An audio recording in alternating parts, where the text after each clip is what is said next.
Good evening from the Municipal Auditorium in Kansas City. I am Dorothy Ridings, the President of the League of Women Voters, the sponsor of this final presidential debate of the 1984 campaign between Republican Ronald Reagan and Democrat Walter Mondale.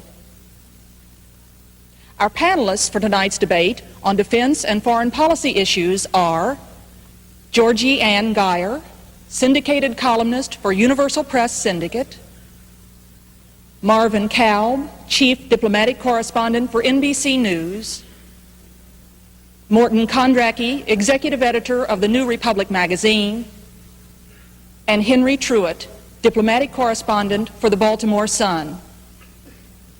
Edwin Newman, formerly of NBC News and now a syndicated columnist for King Features, is our moderator. Ed. Dorothy Ridings, thank you. A brief word about our procedure tonight. The first question will go to Mr. Mondale. He'll have 2.5 minutes to reply. Then the panel member who put the question will ask a follow-up. The answer to that will be limited to 1 minute. After that, the same question will be put to President Reagan. Again, there will be a follow-up, and then each man will have 1 minute for rebuttal. The second question will go to President Reagan first. After that, the alternating will continue. At the end, there will be 4-minute summations with President Reagan going last. We have asked the questioners to be brief. Let's begin. Ms. Geyer, your question to Mr. Mondale. Mr. Mondale, two related questions on the crucial issue of Central America. You and the Democratic Party have said that the only policy toward the horrendous civil wars in Central America should be on the economic development and negotiations, with perhaps a quarantine of Marxist Nicaragua. Do you believe that these answers would in any way solve the bitter conflicts there? Do you really believe that there is no need to resort to force at all? Are not these solutions to Central Americans' gnawing problems simply, again, too weak and too late? I believe that the question oversimplifies the difficulties of what we must do in Central America. Our objectives ought to be to strengthen the democracies, to stop communist and other extremist influences, and stabilize the community in that area. To do that, we need a three-pronged attack. One is military assistance to our friends who are being pressured. Secondly, a strong and sophisticated economic aid program and human rights program that offers a better life and a sharper alternative to the alternative offered by the totalitarians who oppose us. And finally, a strong diplomatic effort that pursues the possibilities of peace in the area. That's one of the big disagreements that we have with the President, that they have not pursued the diplomatic opportunities, either within El Salvador or as between the countries, and have lost time during which we might have been able to achieve a peace. This brings up the whole question of what presidential leadership is all about. I think the lesson in Central America, this recent embarrassment in Nicaragua, where we are giving instructions for hired assassins, hiring criminals, and the rest, all of this has strengthened our opponents. A president must not only assure that we're tough, but we must also be wise and smart in the exercise of that power. We saw the same thing in Lebanon, where we spent a good deal of America's assets, but because the leadership of this government did not pursue wise policies, we have been humiliated and our opponents are stronger. The bottom line of national strength is that the president must be in command. He must lead. And when a president doesn't know that submarine missiles are recallable, says that 70% of our strategic forces are conventional, discovers 3 years into his administration that our arms control efforts have failed because he didn't know that most Soviet missiles were on land, these are things a president must know to command. A president is called the commander-in-chief. And he's called that because he's supposed to be in charge of the facts and run our government and strengthen our nation. Mr. Mondale, if I could broaden the question just a little bit. Since World War II, every conflict that we as Americans have been involved with has been in non-conventional or irregular terms, and yet we keep fighting in conventional or traditional military terms. The Central American wars are very much in the same pattern as China, as Lebanon, as Iran, as Cuba in the early days. Do you see any possibility that we are going to realize the change in warfare in our time or react to it in those terms? We absolutely must, which is why I responded to your first question the way I did. It's much more complex. You must understand the region. You must understand the politics of the area. You must provide a strong alternative, and you must show strength and all at the same time. That's why I object to the covert action in Nicaragua. That's a classic example of a strategy that's embarrassed us, strengthened our opposition, and undermined the moral authority of our people and our country in the region. Strength requires knowledge, command. We've seen in the Nicaraguan example a policy that has actually hurt us, strengthened our opposition, and undermined the moral authority of our country in that region. Mr. President, in the last few months, it has seemed more and more that your policies in Central America were beginning to work. Yet just at this moment, we are confronted with the extraordinary story of a CIA guerrilla manual for the anti-Sandinista Contras, whom we are backing, which advocates not only assassinations of Sandinistas, but the hiring of criminals to assassinate the guerrillas we are supporting in order to create martyrs. Is this not, in effect, our own state-supported terrorism? No, and I'm glad you asked that question because I know it's on many people's minds. I have ordered an investigation. I know that the CIA is already going forward with one. We have a gentleman down in Nicaragua who is on contract to the CIA advising supposedly on military tactics, the Contras. And he drew up this manual. It was turned over to the agency head of the CIA in Nicaragua to be printed. And a number of pages were excised by that agency head there, the man in charge. And he sent it on up here to CIA where more pages were excised before it was printed. But some way or other, there were 12 of the original copies that got out down there and were not submitted for this printing process by the CIA. Now, those are the details as we have them.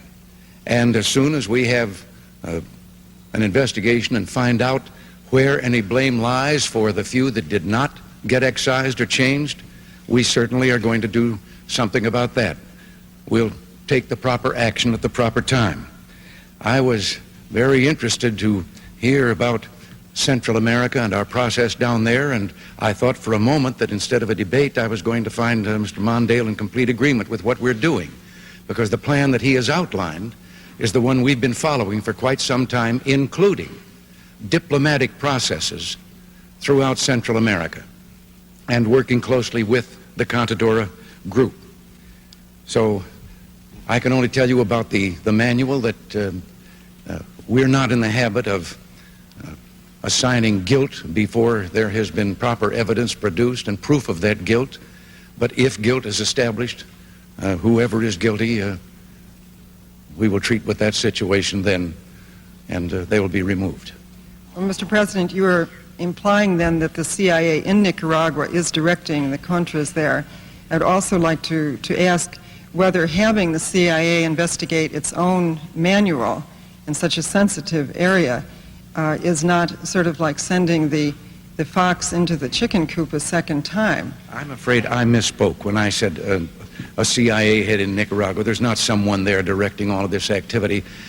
There are, as you know, CIA men stationed in other countries in the world and certainly in Central America. And so it was a man down there in that area that this was delivered to.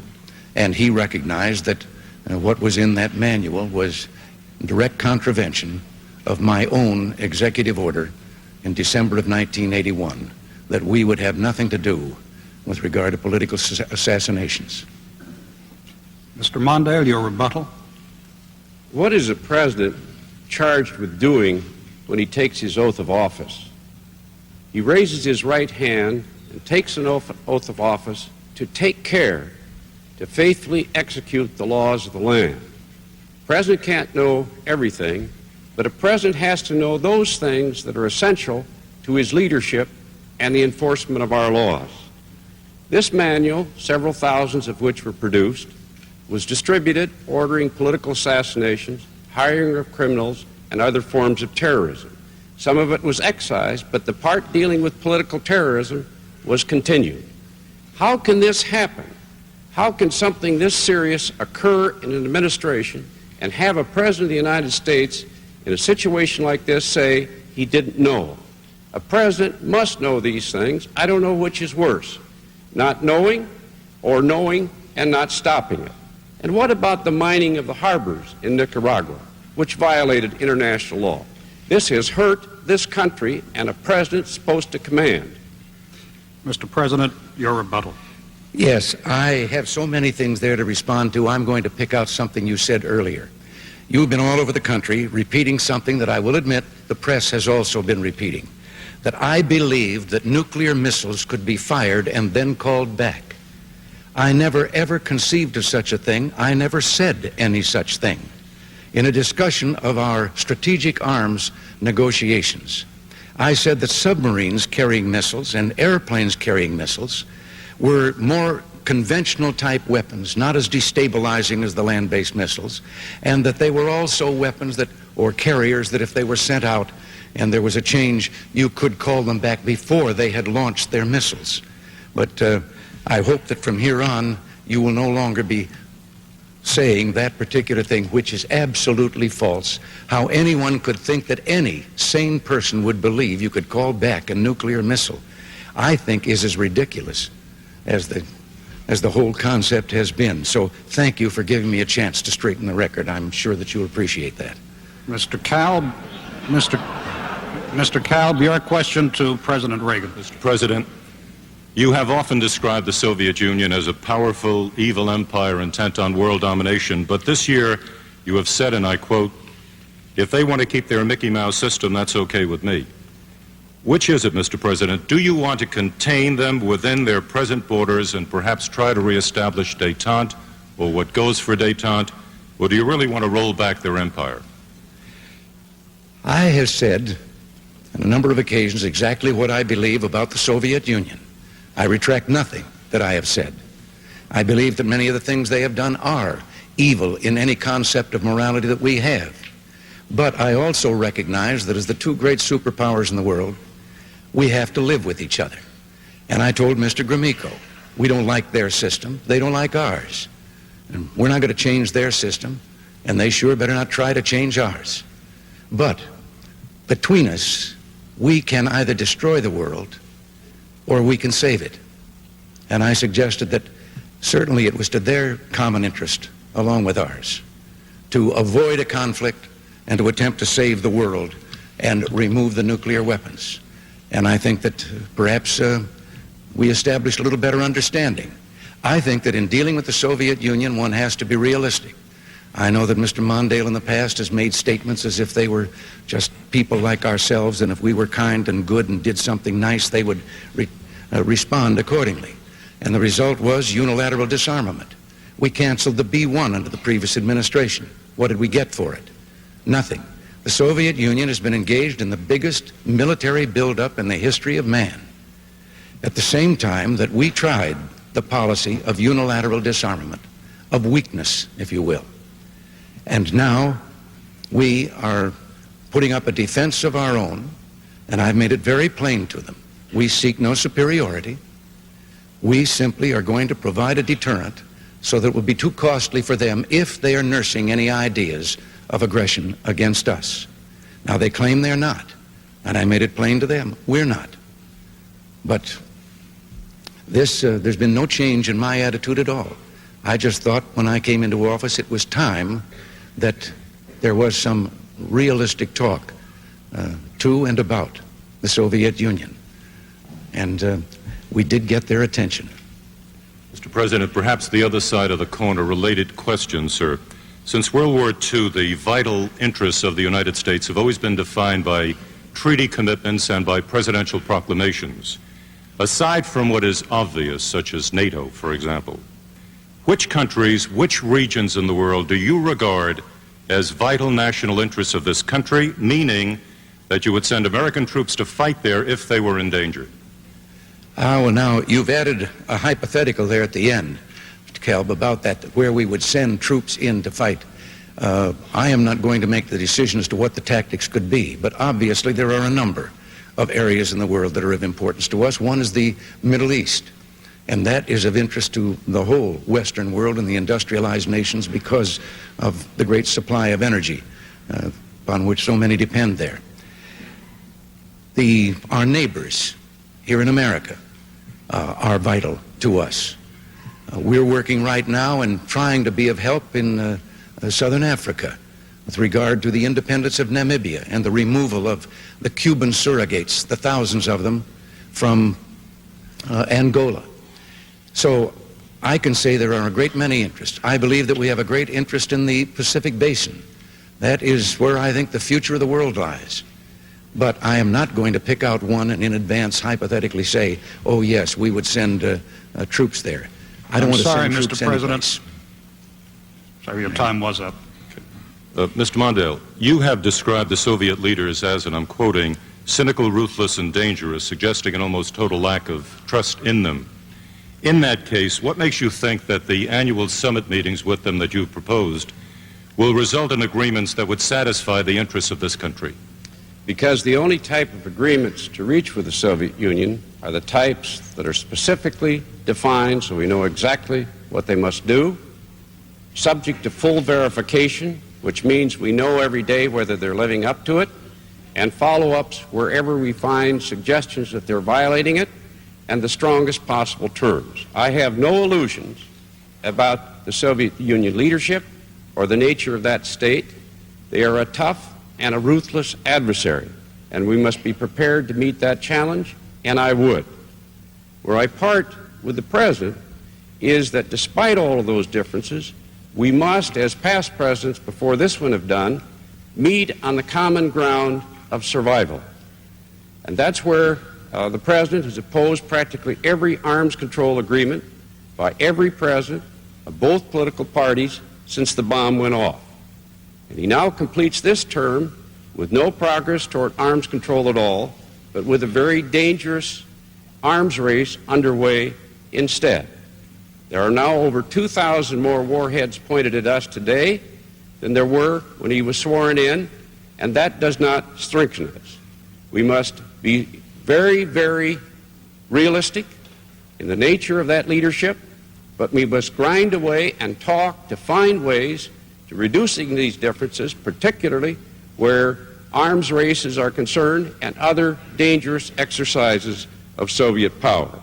There will be no unilateral disarmament under my administration. I will keep this nation strong.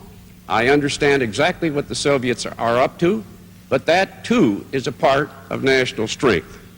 To do that, a president must know what is essential to command and to leadership and to strength. And that's where the president's failure to master, in my opinion, the essential elements of arms control has cost us dearly. These 4 years, 3 years into this administration, he said he just discovered that most Soviet missiles are on land, and that's why his proposal didn't work. I invite the American people tomorrow, because I will issue the statement, quoting President Reagan. He said exactly what I said he said. He said that these missiles were less dangerous than ballistic missiles because you could fire them and you could recall them if you decided there had been a miscalculation. I'm sorry, a president must know those things. Related question, Mr. Mondale, on Eastern Europe. Do you accept the conventional diplomatic wisdom that Eastern Europe is a Soviet sphere of influence? And if you do, what could a Mondale administration realistically do to help the people of Eastern Europe achieve the human rights that were guaranteed to them as a result of the Helsinki Accords? I think the essential strategy of the United States ought not accept any Soviet control over Eastern Europe. We ought to deal with each of these countries separately. We ought to pursue strategies with each of them, economic and the rest, that help them pull away from their dependence upon the Soviet Union. Where the Soviet Union has acted irresponsibly, as they have in many of those countries, especially recently in Poland, I believe we ought to insist that Western credits extended to the Soviet Union bear the market rate, make the Soviets pay for their irresponsibility. That is a very important objective to make certain that we continue to look forward to progress toward greater independence by these nations and work with each of them separately. Mr. President, your rebuttal. Yes, I'm not going to continue trying to respond to these repetitions of the falsehoods that have already been stated here. But with regard to whether Mr. Mondale would be strong as he said he would be, I know that he has a commercial out where he is appearing on the deck of the Nimitz and watching the F-14s take off, and that's an image of strength. Except that if he had had his way when the Nimitz was being planned, he would have been deep in the water out there because there wouldn't have been any Nimitz to stand on. He was against it. He was against the F-14 fighter. He was against the M1 tank. He was against the B-1 bomber. He wanted to cut the salary of all of the military. He wanted to bring home half of the American forces in Europe. And he has a record of weakness with regard to our national defense that is second to none. Indeed, he was on that side virtually throughout all his years in the Senate, and he opposed even President Carter when, toward the end of his term, President Carter wanted to increase the defense budget. Mr. Mondale, your rebuttal. Mr. President, I accept your commitment to peace, but I want you to accept my commitment to a strong national defense. I have proposed a budget which would increase our nation's strength in real terms by double that of the Soviet Union. I'll tell you where we disagree. It is true, over 10 years ago, I voted to delay production of the F-14, and I'll tell you why. The plane wasn't flying the way it was supposed to be. It was a waste of money. Your definition of national strength is to throw money at the Defense Department. My definition of national strength is to make certain that a dollar spent buys us a dollar's worth of defense. There's a big difference between the two of us. A president must manage that budget. I will keep us strong, but you'll not do that unless you command that budget and make certain we get the strength that we need. When you pay $500 for a $5 hammer, you're not buying strength. I would ask the audience not to applaud. All it does is take up time that we would like to devote to the debate. Mr. Kondracki, your question to Mr. Mondale. Mr. Mondale, in an address earlier this year, you said that before this country resorts to military force, and I'm quoting, American interests should be sharply defined, publicly supported, congressionally sanctioned, militarily feasible, internationally defensible, open to independent scrutiny, and alert to regional history. Now, aren't you setting up such a gauntlet of tests here that adversaries could easily suspect that as president you would never use force to protect American interests? No, as a matter of fact, I believe every one of those standards is essential to the exercise of power by this country. And we can see that in both Lebanon and in Central America. In Lebanon, this president exercised American power all right, but the management of it was such that our Marines were killed. We had to leave in humiliation. The Soviet Union became stronger. Terrorists became emboldened. And it was because they did not think through how power should be exercised, did not have the American public with them on a plan that worked, that we ended up the way we did. Similarly, in Central America, what we're doing in Nicaragua with this covert war, which the Congress, including many Republicans, have tried to stop, is finally end up with a public definition of American power that hurts us, where we get associated with political assassins and the rest. We have to decline for the first time in modern history jurisdiction of the World Court because they'll find us guilty of illegal actions, and our enemies are strengthened from all of this. We need to be strong. We need to be prepared to use that strength, but we must understand that we are a democracy.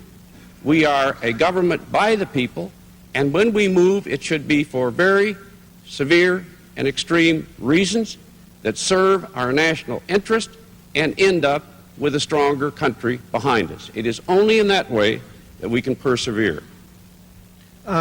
You've been quoted as saying that you might quarantine Nicaragua. I'd like to know what that means. Would you stop Soviet ships as President Kennedy did in 1962, and wouldn't that be more dangerous than President Reagan's covert war? What I'm referring to there is the mutual self-defense provisions that exist in the Inter-American Treaty, so-called Rio Pact, that permits the nations, our friends in that region, to combine to take steps, diplomatic and otherwise, to prevent Nicaragua, when she acts irresponsibly in asserting power in other parts outside of her border, to take those steps, whatever they might be, to stop it. The Nicaraguans must know that it is the policy of our government that that leadership must stay behind the boundaries of their nation, not interfere in other nations. And by working with all of the nations in the region, unlike the policies of this administration, and unlike the President said they have not supported negotiations in that region, we will be much stronger because we'll have the moral authority that goes with those efforts. President Reagan, you introduced U.S. forces into Lebanon as neutral peacekeepers, but then you made them combatants on the side of the Lebanese government. Eventually, you were forced to withdraw them under fire, and now Syria, a Soviet ally, is dominant in the country. Doesn't Lebanon represent a major failure on the part of your administration and raise serious questions about your capacity as a foreign policy strategist and as commander-in-chief? No, Morton, I don't agree to all of those things. First of all, when we and our allies, the Italians, the French, and the United Kingdom, went into Lebanon, we went in there at the request of what was left of the Lebanese government to be a stabilizing force while they tried to establish a government. But the first time we went in at their request because the war was going on right in Beirut between Israel and the PLO terrorists. Israel could not be blamed for that. Those terrorists had been violating their northern border consistently, and Israel chased them all the way to there. Then we went in with a multinational force to help remove, and did remove, more than 13,000 of those terrorists from Lebanon. We departed, and then the government of Lebanon asked us back in as a stabilizing force while they established a government and sought to get the foreign forces all the way out of Lebanon, and that they could then take care of their own borders. And we were succeeding. We were there for the better part of a year. Our position happened to be at the airport. Oh, there were occasional snipings and sometimes some artillery fire. But we did not engage in conflict that was out of line with our mission. I will never send troops anywhere on a mission of that kind without telling them that if somebody shoots at them, they can darn well shoot back. And this is what we did. We never initiated any kind of action. We defended ourselves there.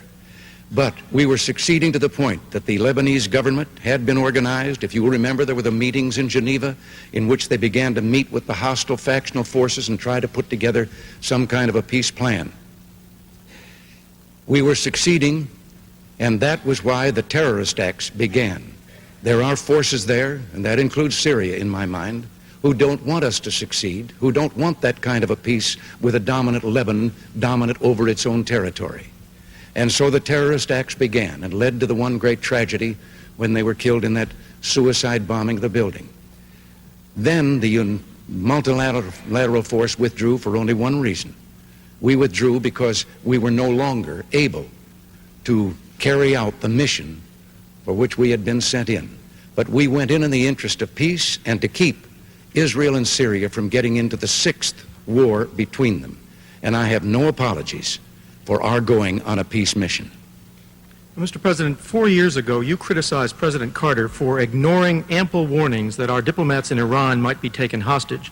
Haven't you done exactly the same thing in Lebanon, not once, but 3 times, with 300 Americans not hostages but dead? And you vowed swift retaliation against terrorists, but doesn't our lack of response suggest that you're just bluffing? Morton, no. I think there's a great difference between the government of Iran threatening our diplomatic personnel, and there is a government that you can see and can put your hand on. In the terrorist situation, there are terrorist factions all over. In a recent 30-day period, 37 terrorist acts in 20 countries have been committed. The most recent has been the one in Brighton. In dealing with terrorists, yes, we want to retaliate, but only if we can put our finger on the people responsible and not endanger the lives of innocent civilians there in the various communities and in the city of Beirut where these terrorists are operating. I have just signed legislation to add to our ability to deal, along with our allies, with this terrorist problem. And it's going to take all the nations together, just as when we banded together, we pretty much resolved the whole problem of skyjackings some time ago. Well, the red light went on. I could have gone on forever. Mr. Mondale, your rebuttal. Groucho Marx said, "Who do you believe, me or your own eyes?" And what we have in Lebanon is something that the American people have seen. The Joint Chiefs urged the President not to put our troops in that barracks because they were undefensible. They went to him 5 days before they were killed and said, "Please take them out of there." The Secretary of State admitted that this morning. He did not do so. The report following the explosion of the barracks disclosed that we had not taken any of the steps that we should have taken. That was the second time. Then the embassy was blown up a few weeks ago, and once again, none of the steps that should have been taken were taken, and we were warned 5 days before that explosives were on their way, and they weren't taken. The terrorists have won each time. The President told the terrorists he was going to retaliate. He didn't. They called their bluff. And the bottom line is, the United States left in humiliation, and our enemies are stronger. Mr. President, your rebuttal. Yes. First of all, Mr. Mondale should know that the President of the United States did not order the Marines into that barracks. That was a command decision made by the commanders on the spot and based with what they thought was best for the men there. That is one. And the other things that you've just said about the terrorists, I'm tempted to ask you what you would do. These are unidentified people, and after the bomb goes off, they're blown to bits because they are suicidal individuals who think that they're going to go to paradise if they perpetrate such an act and lose their life in doing it.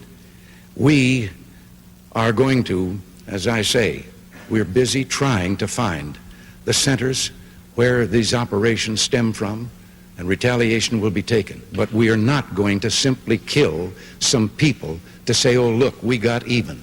We want to know when we retaliate that we're retaliating with those who are responsible for the terrorist acts. And terrorist acts are such that our own United States Capitol in Washington has been bombed twice. Mr. Truitt, your question to President Reagan.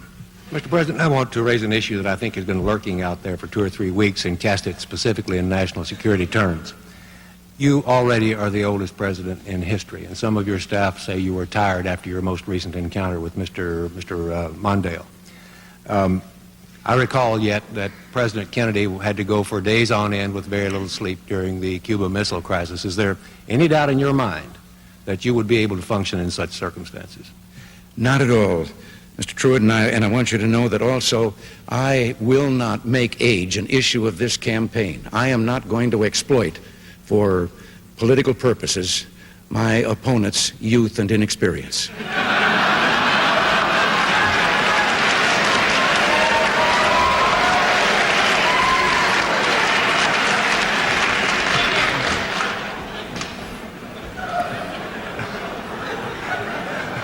If I still have time, I might add, Mr. Truitt, I might add that it was Seneca or it was Cicero, I don't know which, that said, if it was not for the elders correcting the mistakes of the young, there would be no state. Mr. President, I'd like to head for the fence and try to catch that one before it goes over, but I'll go on to another question. You and Mr. Mondale have already disagreed about what you had to say about recalling submarine-launched missiles. There's a similar issue out there that relates to it is said at least that you were unaware that the Soviet retaliatory power was based on land-based missiles. First, is that correct? Secondly, if it is correct, have you informed yourself in the meantime? And third, is it even necessary for the President to be so intimately involved in strategic details? Yes, this had to do with our disarmament talks. And the whole controversy about land missiles came up because we thought that the strategic nuclear weapons, the most destabilizing, are the land-based. You put your thumb on a button and somebody blows up 20 minutes later. So we thought that it would be simpler to negotiate first with those, and then we made it plain, a second phase, take up the submarine-launched, the airborne missiles. The Soviet Union, to our surprise, and not just mine, made it plain when we brought this up that they placed, they thought, a greater reliance on the land-based missiles, and therefore they wanted to take up all three. And we agreed. We said, all right, if that's what you want to do. But it was a surprise to us because they outnumbered us 64 to 36 in submarines and 20% more bombers capable of carrying nuclear missiles than we had. So why should we believe that they had placed that much more reliance on land-based? But even after we gave in and said, all right, let's discuss it all, they walked away from the table. We didn't. Mr. Mondale, I'm going to hang in there. Should the president's age and stamina be an issue in the political campaign? No, and I have not made it an issue, nor should it be. What's at issue here is the president's application of his authority to understand what a president must know to lead this nation, secure our defense, and make the decisions and the judgments that are necessary. A minute ago, the president quoted Cicero, I believe. I want to quote somebody a little closer at home, Harry Truman. He said, "The buck stops here." We just heard the president's answer for the problems at the barracks in Lebanon where 241 Marines were killed. What happened? First, the Joint Chiefs of Staff went to the president and said, don't put those troops there. They did it. And then 5 days before the troops were killed, they went back to the president through the Secretary of Defense and said, please, Mr. President, take those troops out of there because we can't defend them. They didn't do it. And we know what happened. After that, once again, our embassy was exploded. This is the fourth time this has happened, an identical attack in the same region, despite warnings, even public warnings from the terrorists. Who's in charge? Who's handling this matter? That's my main point. Now, on arms control, we're completing 4 years. This is the first administration since the bomb went off that made no progress. We have an arms race underway instead. A president has to lead his government or it won't be done. Different people with different views fight with each other. For 3.5 years, this administration avoided arms control, resisted tabling arms control proposals that had any hope of agreeing, rebuked their negotiator in 1981 when he came close to an agreement, at least in principle, on medium-range weapons. And we have this arms race underway, and a recent book that just came out by perhaps the nation's most respected author in this field, Strobe Talbot, called Deadly Gambit, concludes that this president has failed to master the essential details needed to command and lead us, both in terms of security, in terms of arms control. That's why they call the president a commander-in-chief. Good intentions, I grant, but it takes more than that. You must be tough and smart. This question of leadership keeps arising in different forms in this discussion already. And the president, Mr. Mondale, has called you whining and vacillating, among the more charitable phrases, weak, I believe. It is a question of leadership, and he has made the point that you have not repudiated some of the diplomatic activity of the Reverend Jackson, particularly in Central America. Did you approve of his diplomatic activity, and are you prepared to repudiate him now? I read his statement the other day. I don't admire Fidel Castro at all, and I have said that. Che Guevara was a contemptible figure in civilization's history. I know the Cuban state as a police state, and all my life I've worked in a way that demonstrates that. But Jesse Jackson is an independent person. I don't control him, and let's talk about people we do control. In the last debate, the Vice President of the United States said that I said the Marines had died shamefully and died in shame in Lebanon. I demanded an apology from Vice President Bush because I had instead honored these young men, grieved for their families, and think they were wonderful Americans that honored us all. What does the President have to say about taking responsibility for a Vice President who won't apologize for something like that? Mr. President, your rebuttal. Yes, I know it'll come as a surprise to Mr. Mondale, but I am in charge. And as a matter of fact, we haven't avoided arms control talks with the Soviet Union. Very early in my administration, I proposed, and I think something that had never been proposed by any previous administration, I proposed a total elimination of intermediate range missiles where the Soviets had better than a ton and still have better than a 10-to-1 advantage over the Allies in Europe. When they protested that and suggested a smaller number, perhaps I went along with that. The so-called negotiation that you said I walked out on was the so-called walk in the wood between one of our representatives and one of the Soviet Union, and it wasn't me that turned it down. The Soviet Union disavowed it. Mr. Mondale, your rebuttal. There are two distinguished authors on arms control in this country. There are many others, but two that I want to cite tonight. One is Strobe Talbot in his classic book, Deadly Gambit. The other is John Newhouse, who's one of the most distinguished arms control specialists in our country. Both said that this administration turned down the Walk in the Woods agreement first, and that would have been a perfect agreement from the standpoint of the United States and Europe and our security. When Mr. Nitze, a good negotiator, returned, he was rebuked, and his boss was fired. This is the kind of leadership that we've had in this administration in the most deadly issue of our time. Now we have a runaway arms race.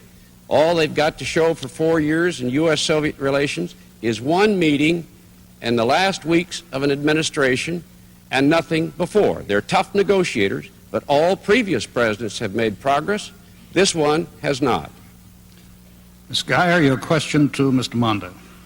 Mr. Mondale, many analysts are now saying that actually our number one foreign policy problem today is one that remains almost wholly unrecognized: massive illegal immigration from economically collapsing countries.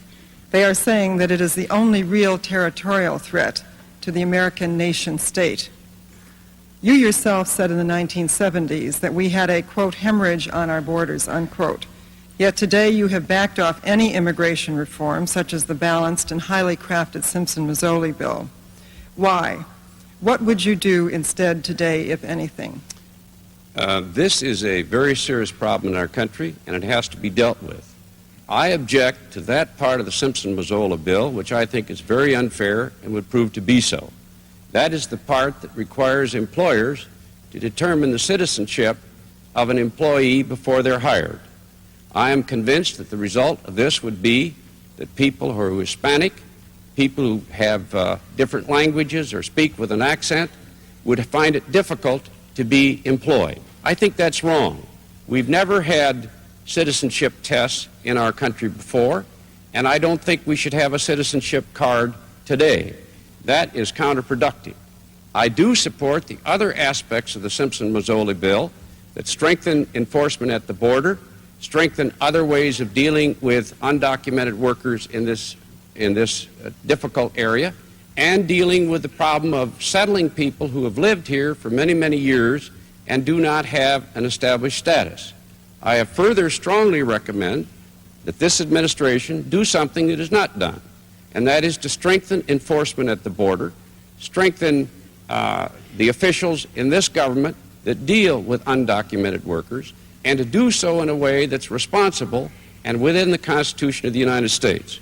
We need an answer to this problem, but it must be an American answer that is consistent with justice and due process.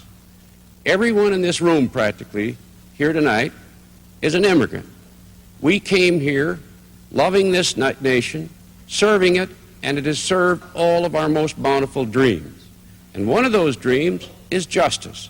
And that we need a measure, and I will support a measure, that brings about those objectives, but avoids that one aspect that I think is very serious. The second part is to maintain and improve relations with our friends to the south. We cannot solve this problem all on our own. And that's why the failure of this administration to deal in an effective and good faith way with Mexico, with Costa Rica, with the other nations in trying to find a peaceful settlement to the dispute in Central America has undermined our capacity to effectively to deal diplomatically in this area as well. Sir, people as well-balanced and just as Father Theodore Hesburgh at Notre Dame, who headed the Select Commission on Immigration, have pointed out repeatedly that there will be no immigration reform without employer sanctions because it would be an unbalanced bill and there would be simply no way to reinforce it. However, putting that aside for the moment, your critics have also said repeatedly that you have not gone along with the bill or with any immigration reform because of the Hispanic groups or Hispanic leadership groups who actually do not represent what the Hispanic Americans want, because polls show that they overwhelmingly want some kind of immigration reform. Can you say, or how can you justify your position on this, and how do you respond to the criticism that this is another, or that this is an example of your flip-flopping and giving in to special interest groups at the expense of the American nation? I think you're right that the polls show that the majority of Hispanics want that bill. So I'm not doing it for political reasons.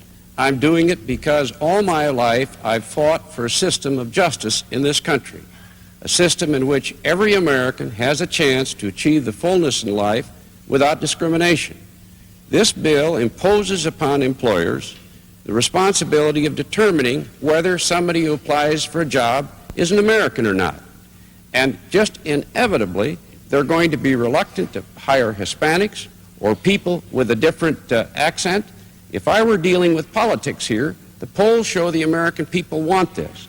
I am for reform in this area, for tough enforcement at the border, and for many other aspects of the Simpson-Mazzola bill.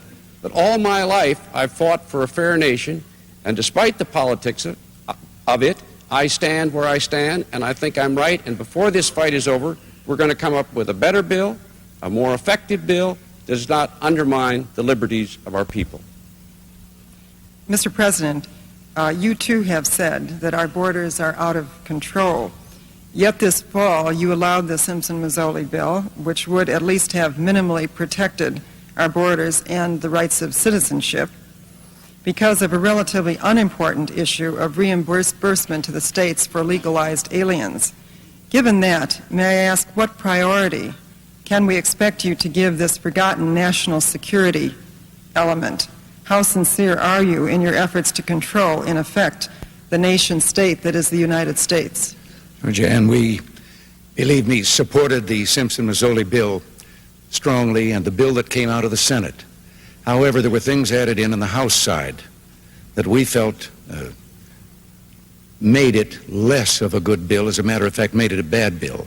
And in conference, we stayed with them in conference all the way to where even Senator Simpson did not want the bill in the manner in which it would come out of the conference committee. There were a number of things in there that weakened that bill. I can't go into detail about them here. But it is true our borders are out of control. It is also true that this has been a situation on our borders back through a number of administrations. And I supported this bill. I believe in the idea of amnesty for those who have put down roots and who have lived here, even though some time back they may have entered illegally. With regard to the employer sanctions, we must have that, not only to ensure that we can identify the illegal aliens, but also, while some keep protesting about what it would do to employers, there is another employer that we shouldn't be so concerned about. And these are employers down through the years who have encouraged the illegal entry into this country, because they then hire these individuals and hire them at starvation wages and with none of the benefits that we think are normal and natural for workers in our country. And the individuals can't complain because of their illegal status. We don't think that those people should be allowed to continue operating free. And this was why the provisions that we had in with regard to sanctions and so forth. And I'm going to do everything I can, and all of us in the administration are, to join in again, when Congress is back at it, to get an immigration bill that will give us once again control of our borders. And with regard to friendship below the border and with the countries down there, yes, no administration that I know has established the relationship that we have with our Latin friends. But as long as they have an economy that leaves so many people in dire poverty and unemployment, they are going to seek that employment across our borders, and we work with those other countries. Mr. President, the experts also say that the situation today is terribly different, quantitatively, qualitatively different from what it has been in the past because of the gigantic population growth. For instance, Mexico's population will go from about 60 million today to 120 million at the turn of the century. Many of these people will be coming into the United States not as citizens but as illegal workers. You have repeatedly said recently that you believe that Armageddon, the destruction of the world, may be imminent in our times. Do you ever feel that we are in for an Armageddon or a situation, a time of anarchy regarding the population explosion in the world? No, as a matter of fact, the population explosion, if you look at the actual figures, has been vastly exaggerated, over-exaggerated. As a matter of fact, there are some pretty scientific and solid figures about how much space there still is in the world and how many more people we can have. It's almost like going back to the Malthusian theory, when even then they were saying that everyone would starve with the limited population they had then. But the problem of population growth is one here with regard to our immigration, and we have been the safety valve, whether we wanted to or not, with the illegal entry here in Mexico, where their population is increasing and they don't have an economy that can absorb them and provide the jobs. And this is what we're trying to work out, not only to protect our own borders, but to have some kind of fairness and recognition of that problem. Mr. Mondale, your rebuttal. One of the biggest problems today is that the countries to our south are so desperately poor that these people who will almost lose their lives if they don't come north despite all the risks. And if we're going to find a permanent, fundamental answer to this, it goes to American economic and trade policies that permit these nations to have a chance to get on their own 2 feet and to get prosperity so that they can have jobs for themselves and their people. And that's why this enormous national debt engineered by this administration is harming these countries and fueling this immigration.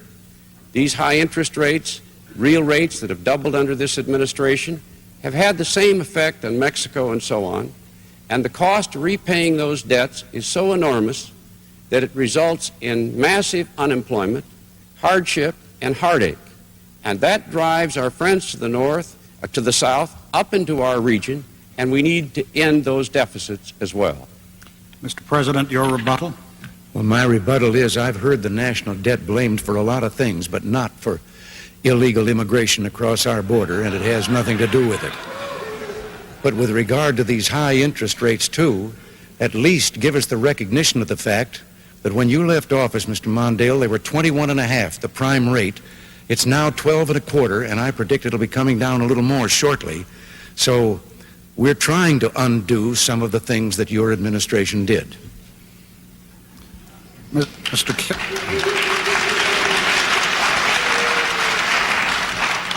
No applause, please. Mr. Kalb, you have a question to President Reagan. Mr. President, I'd like to pick up this Armageddon theme. You've been quoted as saying that you do believe deep down that we are heading for some kind of biblical Armageddon. Your Pentagon and your Secretary of Defense have plans for the United States to fight and prevail in a nuclear war. Do you feel that we are now heading perhaps for some kind of nuclear Armageddon? And do you feel that this country and the world could survive that kind of calamity? Mr. Calvin, I think what has been hailed as something I'm supposedly, as president, discussing as principle is the result of just some philosophical discussions with people who interested in the same things, and that is the prophecies down through the years, the biblical prophecies of what would portend the coming of Armageddon and so forth, and the fact that a number of theologians for the last decade or more have believed that this was true, that the prophecies are coming together that portend that. But no one knows whether Armageddon, those prophecies mean that Armageddon is 1,000 years away, or day after tomorrow. So I have never seriously warned and said we must plan according to Armageddon. Now, with regard to having to say whether we would try to survive in the event of a nuclear war, of course we would. But let me also point out that to several parliaments around the world, in Europe and in Asia, I have made a statement to each one of them, and I'll repeat it here. A nuclear war cannot be won and must never be fought. And that is why we are maintaining a deterrent and trying to achieve a deterrent capacity to where no one would believe that they could start such a war and escape with limited damage. But the deterrent, and that's what it is for, is also what led me to propose what is now being called the Star Wars concept, but propose that we research to see if there isn't a defensive weapon that could defend against incoming missiles. And if such a defense could be found, wouldn't it be far more humanitarian to say that now we can defend against a nuclear war by destroying missiles instead of slaughtering millions of people? Mr. President, when you made that proposal, the so-called Star Wars proposal, you said, if I'm not mistaken, that you would share this very super sophisticated technology with the Soviet Union.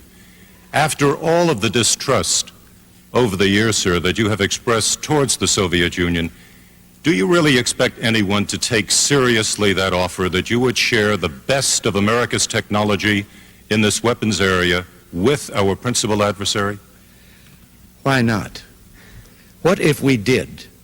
And I hope we can. We're still researching. What if we come up with a weapon that renders those missiles obsolete? There has never been a weapon invented in the history of man that has not led to a defensive, a counter weapon. But suppose we came up with that. Now, some people have said, that would make it war imminent because they would think that we could launch a first strike because we could defend against the enemy. But why not do what I have offered to do and ask the Soviet Union to do? Say, look, here's what we can do. We'll even give it to you. Now, will you sit down with us and once and for all get rid, all of us, of these nuclear weapons and free mankind from that threat? I think that would be the greatest use of a defensive weapon. Mr. Mondale, you've been very sharply critical of the President's Strategic Defense Initiative.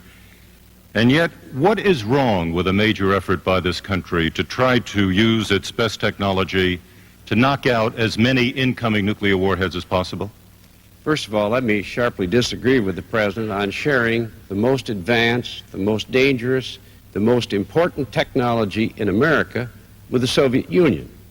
We have had for many years, understandably, a system of restraints on high technology because the Soviets are behind us, and any research or development along the Star Wars schemes would inevitably involve our most advanced computers, most advanced engineering, and the thought that we would share this with the Soviet Union is, in my opinion, a total non-starter. I would not let the Soviet Union get their hands on it at all. Now, what's wrong with Star Wars? There's nothing wrong with the theory of it. If we could develop a principle that would say both sides could fire all their missiles and no one would get hurt, I suppose it's a good idea. But the fact of it is, we're so far away from research that even comes close to that, that this director of engineering research in the Defense Department said to get there, we would have to solve 8 problems, each of which are more difficult than the atomic bomb and the Manhattan Project. It would cost something like $1 trillion to test and deploy weapons.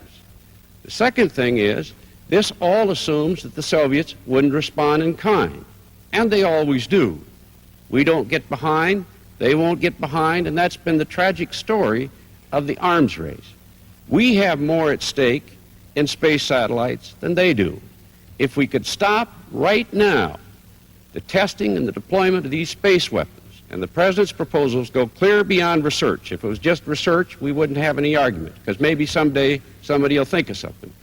But to commit this nation to a buildup of anti-satellite and space weapons at this time, in their crude state, would bring about an arms race that's very dangerous indeed. one final point. The most dangerous aspect of this proposal is for the first time we would delegate to computers the decision as to whether to start a war. That's dead wrong. There wouldn't be time for a president to decide. It would be decided by these remote computers. It might be an oil fire. It might be a jet exhaust. The computer might decide it's a missile, and off we go. Why don't we stop this madness now and draw a line and keep the heavens free from war? Mr. Mondale.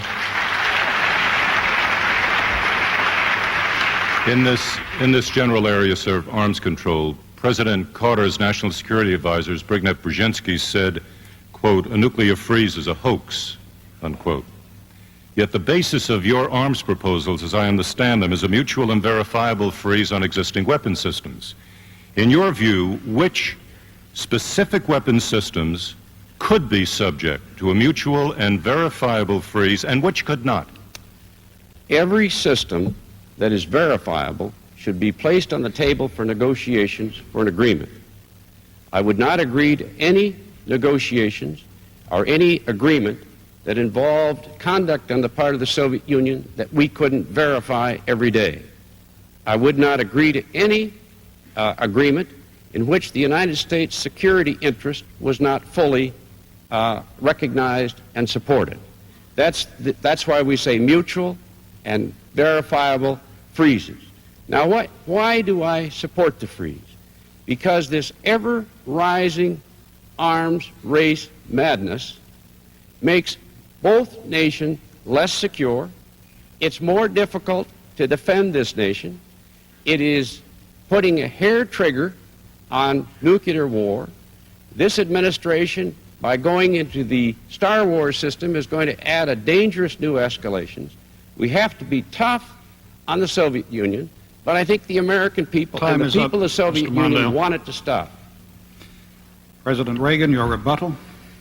Yes, my rebuttal once again is that this invention that has just been created here of how I would go about rolling over for the Soviet Union, no, Mr. Mondale, my idea would be with that defensive weapon that we would sit down with them and then say, now, are you willing to join us? Here's what we can give them a demonstration. And then say, here's what we can do. Now, if you're willing to join us in getting rid of all the nuclear weapons in the world, then we'll give you this one so that we would both know that no one can cheat, that we've both got something that if anyone tries to cheat. But when you keep Star Warring it, I never suggested where the weapon should be or what kind. I'm not a scientist. I said, and the Joint Chiefs of Staff agreed with me, that it was time for us to turn our research ability to seeing if we could not find this kind of a defensive weapon. And suddenly somebody says, oh, it's got to be up there and it's Star Wars and so forth. I don't know what it would be, but if we can come up with one, I think the world will be better off. Mr. Mondale, your rebuttal. Well, that's what a president's supposed to know, where those weapons are going to be. If they're space weapons, I assume they'll be in space. If they're anti-satellite weapons, I assume they're going to be armed against anti-satellites. Now, this is the most dangerous technology that we possess. The Soviets try to spy on us, steal this stuff, and to give them technology of this kind, I disagree with. You haven't just accepted research, Mr. President. You've set up a strategic defense initiative, an agency. You're beginning to test. You're talking about deploying. You're asking for a budget of some $30 billion for this purpose. This is an arms escalation, and we will be better off, far better off, if we stop right now, because we have more to lose in space than they do. If someday somebody comes along with an answer, that's something else, but that there would be an answer in our lifetime is unimaginable. Why do we start things that we know the Soviets will match and make us all less secure? That's what a president's for. Mr. Kondracki, your question to Mr. Mondale. Mr. Mondale, you say that with respect to the Soviet Union, you want to negotiate a mutual nuclear freeze, yet you would unilaterally give up the MX missile and the B-1 bomber before the talks have even begun, and you have announced in advance that reaching an agreement with the Soviets is the most important thing in the world to you. Now, aren't you giving away half the store before you even sit down to talk? No, as a matter of fact, We have a vast range of technology and weaponry right now that provides all the bargaining chips that we need. And I support the air-launched cruise missile, the ground-launched cruise missile, the Pershing missile, the Trident submarine, the D-5 submarine, the stealth technology, the midget man. We have a whole range of technology. Why I disagree with the MX is that it's a sitting duck. It'll draw an attack. It puts a hair trigger, and it is a dangerous destabilizing weapon. And the B-1 is similarly to be opposed, because for 15 years the Soviet Union has been preparing to meet the B-1. The Secretary of Defense himself said it would be a suicide mission if it were built. Instead, I want to build the midget man, which is mobile and thus less vulnerable, contributing to stability, and a weapon that will give us security and contribute to an incentive for arms control. That's why I'm for stealth technology, to build a stealth bomber, which I've supported for years, that can penetrate the Soviet air defense system without any hope that they can perceive where it is, because their radar system is frustrated. In other words, a president has to make choices. This makes us stronger. The final point is that we can use this money that we save on these weapons to spend on things that we really need. Our conventional strength in Europe is under strength. We need to strengthen that in order to assure our Western allies of our presence there, a strong defense, but also to diminish and reduce the likelihood of a commencement of a war and the use of nuclear weapons. It's in this way, by making wise choices, that we're stronger. We enhance the chances of arms control. Every president until this one has been able to do it, and this nation, or the world, is more dangerous as a result. I want to follow up on Mr. Kalb's question. It seems to me on the question of verifiability that you do have some problems with the extent of the freeze. It seems to me, for example, that testing would be very difficult to verify because the Soviets encode their telemetry. Research would be impossible to verify. Numbers of warheads would be impossible to verify by satellite except with on-site inspection. And production of any weapon would be impossible to verify. Now, in view of that, what is going to be frozen? I will not agree to any arms control agreement, including a freeze, that's not verifiable. Let's take your warhead principle. The warhead principle, they've been counting rules for years. Whenever a weapon is tested, we count the number of warheads on it, and whenever that warhead is used, we count that number of warheads, whether they have that number or less on it or not. These are standard rules. I will not agree to any production restrictions or agreements unless we have the ability to verify those agreements. I don't trust the Russians. I believe that every agreement we reach must be verifiable, and I will not agree to anything that we cannot tell every day. In other words, we've got to be tough, but in order to stop this arms madness, we've got to push ahead with tough negotiations that are verifiable so that we know the Soviets are agreeing and living up to their agreement. Mr. President, I want to ask you a question about negotiating with friends. You severely criticized President Carter for helping to undermine two friendly dictators who got into trouble with their own people, the Shah of Iran and President Somoza of Nicaragua. Now there are other such leaders heading for trouble, including President Pinochet of Chile and President Marcos of the Philippines. What should you do and what can you do to prevent the Philippines from becoming another Nicaragua? Morton, I did criticize the president because of our undercutting of what was a stalwart ally, the Shah of Iran. And I am not at all convinced that he was that far out of line with his people, or that they wanted that to happen. The Shah had done our bidding and carried our load in the Middle East for quite some time. And I did think that it was a blot on our record that we let him down. Have things gotten better? The Shah, whatever he might have done, was building low-cost housing, had taken land away from the mullahs and was distributing it to the peasants so they could be landowners, things of that kind. But we turned it over to a maniacal fanatic who has slaughtered thousands and thousands of people, calling it executions. The matter of Somoza, no, I never defended Somoza. And as a matter of fact, the previous administration stood by, and so did I, Not that I could have done anything in my position at that time, but for this revolution to take place. And the promise of the revolution was democracy, human rights, free labor unions, free press. And then, just as Castro had done in Cuba, the Sandinistas ousted the other parties to the revolution. Many of them are now the Contras. They exiled some, they jailed some, they murdered some. And they installed a Marxist, Leninist, totalitarian government. And what I have to say about this is many times, and this has to do with the Philippines also, I know there are things there in the Philippines that do not look good to us from the standpoint right now of democratic rights. But what is the alternative? It is a large communist movement to take over the Philippines. They have been our friend for since their inception as a nation. And I think that we've had enough of a record of letting, under the guise of revolution, someone that we thought was a little more right than we would be, letting that person go and then winding up with totalitarianism, pure and simple, as the alternative. And I think that we're better off, for example, with the Philippines, of trying to retain our friendship and help them right the wrongs we see, rather than throwing them to the wolves and then facing a communist power in the Pacific. Mr. President, since the United States has two strategically important bases in the Philippines, would the overthrow of President Marcos constitute a threat to vital American interests? And if so, what would you do about it? Well, as I say, we have to look at what an overthrow there would mean and what the government would be that would follow. And there is every evidence, every indication that that government would be hostile to the United States. And that would be a severe blow to our abilities there in the Pacific. And what would you do about it? Sorry, you've asked the follow-up question. Mr. Mondale, your rebuttal. Perhaps in no area do we disagree more than this administration's policies on human rights.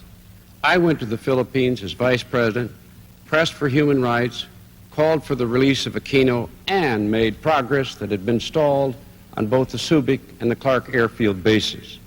What explains this administration cozying up to the Argentine dictators after they took over? Fortunately, a democracy took over, but this nation was embarrassed by this current administration's adoption of their policies. What happens in South Africa, where, for example, the Nobel Prize winner 2 days ago said, this administration is seen as working with the oppressive government of that region, of South Africa. That hurts this nation. We need to stand for human rights. We need to make it clear we're for human liberty. National security and human rights must go together, but this administration, time and time again, has lost its way in this field. President Reagan, your rebuttal. Well, the invasion of Afghanistan didn't take place on our watch. I have described what has happened in Iran, and we weren't here then either. I don't think that our record of human rights can be assailed. I think that we have observed ourselves and have done our best to see that human rights are extended throughout the world. Mr. Mondale has recently announced a plan of his to get the democracies together and to work with the whole world to turn to democracy. And I was glad to hear him say that, because that's what we've been doing ever since I announced to the British Parliament that I thought we should do this. And human rights are not advanced when at the same time you then stand back and say, whoops, we didn't know the gun was loaded, and you have another totalitarian power on your hands. In this segment, because of the pressure of time, there will be no rebuttals and there will be no follow-up questions. Mr. Truitt, your question to President Reagan. One question to each candidate. One question to each candidate. Mr. President, could I take you back to something you said earlier, and if I'm misquoting you, please correct me. But I understood you to say that if the development of space military technology was successful, you might give the Soviets a demonstration and say, here it is, which sounds to me as if you might be trying to gain the sort of advantage that would enable you to dictate terms, in which I would then suggest to you might mean scrapping a generation of nuclear strategy called mutual deterrence, in which we in effect hold each other hostage. Is that your intention? Well, I can't say that I have round-tabled that and sat down with the chiefs of staff, but I have said that it seems to me that this could be a logical step in what is my ultimate goal, my ultimate dream, and that is the elimination of nuclear weapons in the world. And it seems to me that this could be an adjunct, or certainly a great assisting agent in getting that done.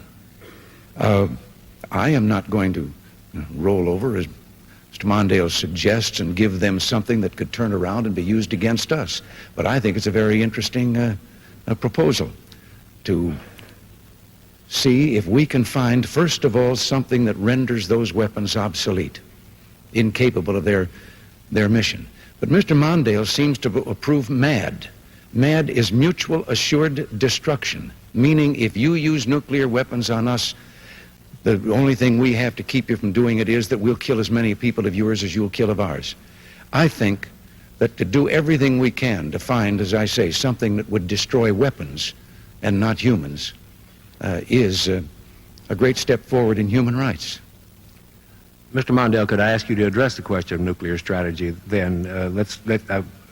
Formal doctrine is very arcane, but I'm going to ask you to deal with it anyway. Do you believe in MAD, mutual assured destruction, mutual deterrence, as it has been practiced for the last generation? I believe in a sensible arms control approach that brings down these weapons to manageable levels. I would like to see their elimination.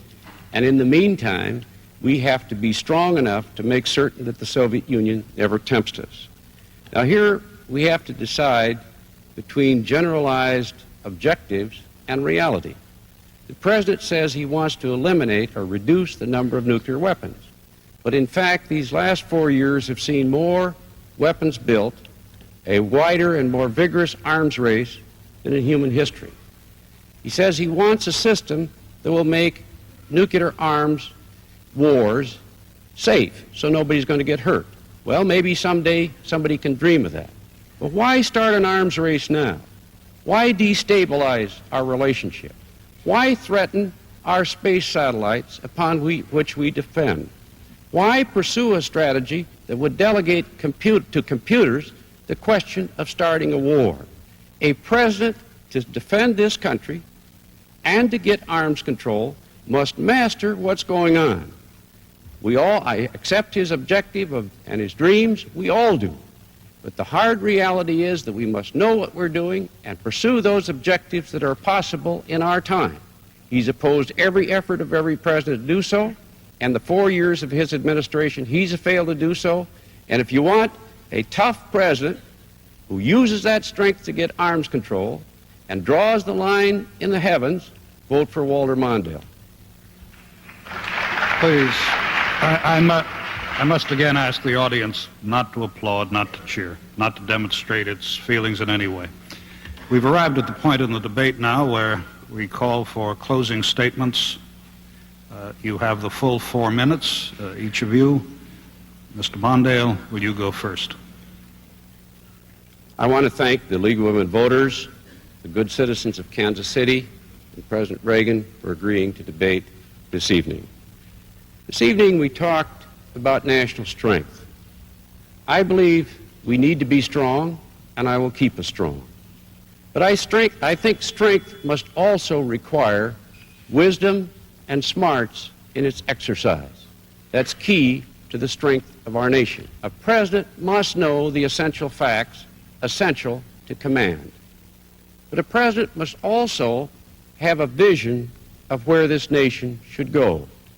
Tonight, as Americans, you have a choice, and you're entitled to know where we would take this country if you decide to elect us. As president, I would press for long-term, vigorous economic growth. That's why I want to get these debts down and these interest rates down, restore America's exports, help rural America, which is suffering so much, and bring the jobs back here for our children. I want this next generation to be the best educated in American history, to invest in the human mind and science again, so we're out front. I want this nation to protect its air, its water, its land, and its public health. America is not temporary. We're forever. And as Americans, our generation should protect this wonderful land for our children. I want a nation of fairness, where no one is denied the fullness of life, or discriminated against, and we deal compassionately with those in our midst who are in trouble. And above all, I want a nation that's strong. Since we debated 2 weeks ago, the United States and the Soviet Union have built 100 more warheads, enough to kill millions of Americans and millions of Soviet citizens. This doesn't strengthen us. This weakens the chances of civilization to survive. I remember the night before I became vice president. I was given the briefing and told that any time, night or day, I might be called upon to make the most fateful decision on earth, whether to fire these atomic weapons that could destroy the human species. That lesson tells us two things. One, pick a president that you know will know, if that tragic moment ever comes, what he must know, because there'll be no time for staffing, committees, or advisors. A president must know right then. But above all, pick a president who will fight to avoid the day when that god-awful decision ever needs to be made. And that's why this election is so terribly important. America and Americans decide not just what's happening in this country. We are the strongest and most powerful free society on earth.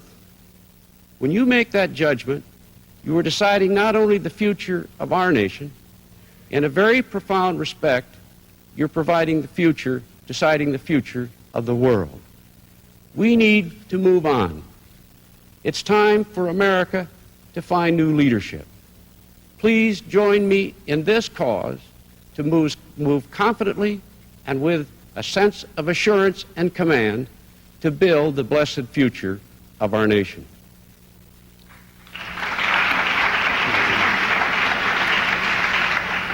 President Reagan, your summation, please. Yes, my thanks to the League of Women Voters, to the panelists, the moderator, and to the people of Kansas City for their warm hospitality and greeting. I think the American people tonight have much to be grateful for. An economic recovery that has become expansion, freedom, and most of all, we are at peace. I am grateful for the chance to reaffirm my commitment to reduce nuclear weapons and one day to eliminate them entirely. The question before you comes down to this. Do you want to see America return to the policies of weakness of the last 4 years? Or do we want to go forward marching together as a nation of strength and that's going to continue to be strong? We shouldn't be dwelling on the past or even the present. The meaning of this election is the future and whether we're going to grow and provide the jobs and the opportunities for all Americans and that they need. Several years ago, I was given an assignment to write a letter. It was to go into a time capsule and would be read in 100 years when that time capsule was opened. I remember driving down the California coast. One day my mind was full of what I was going to put in that letter about the problems and the issues that confront us in our time and what we did about them. But I couldn't completely neglect the beauty around me, the Pacific out there on one side of the highway shining in the sunlight, the mountains of the coast range rising on the other side. And I found myself wondering what it would be like for someone, wondering if someone 100 years from now would be driving down that highway and if they would see the same thing. And with that thought, I realized what a job I had with that letter. I would be writing a letter to people who know everything there is to know about us. We know nothing about them. They would know all about our problems. They would know how we solved them and whether our solution was beneficial to them down through the years or whether it hurt them. They would also know that we lived in a world with terrible weapons, nuclear weapons of terrible destructive power, aimed at each other, capable of crossing the ocean in a matter of minutes and destroying civilization as we knew it. And then I thought to myself, what are they going to say about us? What are those people 100 years from now going to think? They will know whether we used those weapons or not. Well, what they will say about us 100 years from now depends on how we keep our rendezvous with destiny. Will we do the things that we know must be done and know that one day, down in history, 100 years or perhaps before, someone will say, thank God for those people back in the 1980s, for preserving our freedom, for saving for us this blessed planet called Earth with all its grandeur and its beauty. You know, I am grateful to all of you for giving me the opportunity to serve you for these 4 years, and I seek re-election because I want more than anything else to try to complete the new beginning that we charted 4 years ago. George Bush, who I think is one of the finest vice presidents this country has ever had, George Bush and I have crisscrossed the country, and we've had in these last few months a wonderful experience. We have met young America. We have met your sons and daughters. Mr. President, I am obliged to cut you off there under the rules of the debate. I'm sorry. All right. I was just going to... Oh, thank you.